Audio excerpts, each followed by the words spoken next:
অভিষেক বন্দ্যোপাধ্যায় সহ একাধিক ব্যক্তির বিরুদ্ধে অভিযোগ দায়েরের পর তদন্তে নেমে একাধিক নার্সিংহোম থেকে ইউএসজি এবং সিটি স্ক্যান মেশিন উদ্ধার করেছে পুলিশ। অভিযোগ উঠছে সেবাশ্রয় শিবিরে ব্যবহৃত এই সমস্ত মেশিনের উৎস খতিয়ে দেখতে বিভিন্ন নার্সিংহোমে তল্লাশি এবং তথ্য সংগ্রহ শুরু করেছেন তদন্তকারী আধিকারিকরা।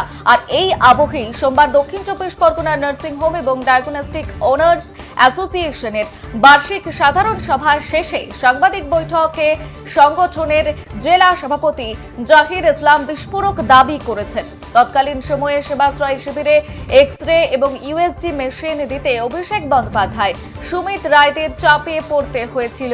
তার অভিযোগ, মেশিন না দিলে নার্সিংহোম বন্ধ করে দেওয়ারও হুমকি দেওয়া হয়েছিল। জাহির ইসলামের দাবি, জেলার মুখ্য স্বাস্থ্য আধিকারিক এবং জেলা শাসকদের মৌখিক নির্দেশেই মেশিনগুলি দেওয়া হয়েছিল, যদিও এই বিষয়ে কোনো রকম লিখিত নির্দেশ ছিল না বলেই দাবি করেছেন তিনি এবং তিনি জানিয়েছেন। আর বর্তমানে পুলিশ তদন্ত এবং ধরপাকড় শুরু করায় সংগঠনের পক্ষ থেকে তদন্ত পূর্ণ সহযোগিতার আশ্বাসও দেন তিনি।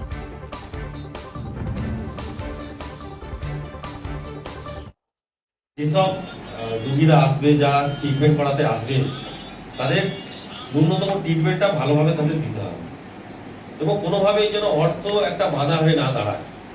এটা বারে বারে আমাদের সরকার পক্ষ থেকেও বলা হচ্ছে যে তার সে গরিব মানুষ বলে তার ট্রিটমেন্টটা ঠিকঠাক হবে না, বা সে বড় লোক বলে তার ট্রিটমেন্টটা ঠিকঠাক হবে, এটা যেন না হয় আপনারা একটু দেখবেন। আর যেটা আমার পূর্ববর্তী বক্তা বলেছে ফায়ারের ক্ষেত্রে বা যাবতীয় যেটা বলেছে, এটা নিয়ে আমি আর কিছু বলছি না। এর আগে আপনারা দেখেছেন যে একটা স্বাস্থ্য পরিষেবা নিয়ে এই ডায়মন্ড লোকসভার উপরে একটা কিভাবে সাধারণ মানুষদের কিভাবে ভাওতা দেওয়া হয়েছে, এটা কিভাবে ভাওতা দেওয়া হয়েছে সেটা আপনারা সবাই দেখছেন। এবং আমরা এই সরকার আসার পর থেকে আমরা জানতে পারছি যে যে জিনিসটা করা হয়েছিল ডায়মন্ড হারবার কলকাতা থেকে গোটা ডায়মন্ড হারবার লোকসভা জুড়ে, সেটা সম্পূর্ণ ভাওতার উপর ভিত্তি করে। সেটা নিয়ে যা যা করণীয় সরকার সেটা করছে, কিন্তু এই সব বিষয়ে আপনাদেরও সচেতন হতে হবে। সাধারণ মানুষজনের যাতে সঠিক ট্রিটমেন্টটা পায় এবং সঠিক পরিষেবাটা পায়, সেটা আপনাদের সুনিশ্চিত করতে হবে। কতটা আপনারা সাংগঠনিকভাবে ব্যবস্থা নিচ্ছেন বা কি করছেন? দেখুন, তৎকালীন সময় যখন সেবাশ্রয় হয়েছিল তখন তো আমাদের তো প্রত্যেকটা হসপিটাল নার্সিংয়ের প্রতি জুলুমবাজি হয়েছিল। আমরা যদি তৎকালীন সময় যদি কোনো ইকুইপমেন্ট না দিতাম, তাহলে আমাদের হয়তো দেখা যাবে ডায়মন্ড হারবার থেকে শুরু করে সাউথ চীনের সমস্ত নার্সিং কিন্তু বন্ধ হয়ে যেত। কারণ হচ্ছে সেবাশ্রয়তে আমাদের প্রত্যেকটা ছোট বড় সমস্ত নার্সিংহোম সকলেই কিন্তু আমরা হেল্প করেছি। অ্যাসোসিয়েশনগত প্রত্যেকে কম বেশি সব কিছু দিয়েছে। ডায়মন্ড হারবার না, ডায়মন্ড হারবার দেওয়া হচ্ছে, ফলতা দেওয়া হচ্ছে, আপনার বিষ্ণুপুর সমস্ত জায়গায় সমস্ত আমাদের কোনো ধরুন ক্যানিং থেকে শুরু করে ইকুইপমেন্ট সমস্ত সাব ডিভিশনের আমাদের নার্সিং কর্তৃপক্ষরা হেল্প করেছেন। যদি না হেল্প করতে হতো সেবা বন্ধ হয়ে যেত, এরকম ব্যাপার।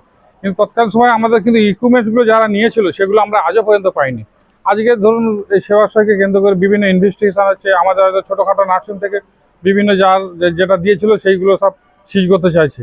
যে সিজ করতে চাইলে আমরা নিশ্চয়ই সহযোগিতা অবশ্যই করবো, কিন্তু ইনলিগালভাবে অনেক সময় অনেক রকম কথাবার্তা বলছে, এগুলো কিন্তু ঠিক নয়। কারণ হচ্ছে আমরা কেন দিয়েছি, অনেক কিছু নিয়মকানুনের মধ্যে আমরা তখন জেনেছিলাম যে এই ইকুইপমেন্টসগুলো হসপিটালের বাইরে আউটসাইডে কিন্তু দেওয়া উচিত নয়। কিন্তু তখন তো আমাদের সিএমও সাহেবকে আমরা জেনেছি এবং সিএমও সাহেব দিতেও বলেছেন এবং ডিএম সাহেবের অর্ডার অনুযায়ী আমরা দিচ্ছি। হয়তো লিখিত কিছু নেই, লিখিত না হলে ভারবালি তখন কিন্তু এমপি অফিসের চাপ, অভিষেক ব্যানার্জি, তখন সুমিত রায়, এদের চাপ ছিল, তার পলিটিক্যাল যে সমস্ত চাপ ছিল, এই ভয়ে সমস্ত নার্সিংহোম কিন্তু কম বেশি যার যে যতটা পেরেছে কিন্তু প্রত্যেকটা জায়গা থেকে সমস্ত বেড থেকে শুরু করে যা যা ইকুইপমেন্টস লাগে সমস্ত ইকুইপমেন্টস কিন্তু হেল্প করতে আমরা বাধ্য হয়েছি।